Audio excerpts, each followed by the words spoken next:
Christoph Barrio ibinahagi ang unang impresyon sa girlfriend na si Nadine Lustre. Kamakailan, ibinahagi ng Filipino-French negosyante na si Christoph Barrio ang kanyang unang impresyon sa girlfriend niyang si Nadine Lustre. Napansin niya agad ang dedikasyon ni Nadine sa trabaho. Kahit nasa bakasyon, kasama ang mga kaibigan, abala ito sa kanyang laptop habang ang iba ay nagpapahinga sa tabi ng pool.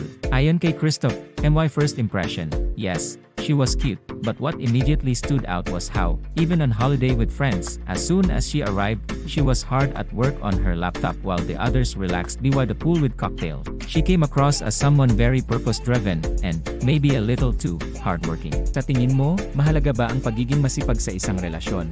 Inamin din ni Christophe na nagdalawang isip siya noong una dahil sa kasikatan ni Nadine, dahil mas gusto niyang mamuhay ng tahimik at pribado. Subalit, habang mas nakikilala niya si Nadine, nadiskubre niyang marami silang pagkakapareho, at siya'y nasurpresa na napaka-down to earth nito. Anya, after talking to her one-on-one, I realized we had a lot in common and she was surprisingly down to earth. Sa iyong palagay, nakakatulong ba sa mga artista ang pagiging grounded? Nagsimula ang kanilang relasyon noong 2021 at naging pribado ang kanilang pagsasama hanggang sa unang sabay na lumabas noong 2023 Vogue Gala. Sa parehong taon, inilunsad nila ang kanilang wine business na Maison Bucana Wines. Sa tingin mo, nakakatulong kaya ang pagkakaroon ng mga negosyo sa pagbuo ng mas matatag na relasyon?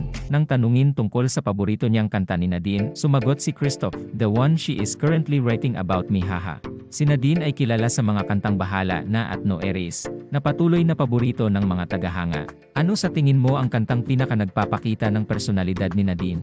Kamakailan, inilunsad rin nila ang The Husk, isang locally produced at fortified coconut milk na layuning palakasin ang industriya ng coconut milk sa Pilipinas. Sa tingin mo, tatanggapin ba ng mga Pilipino ang bagong produktong ito?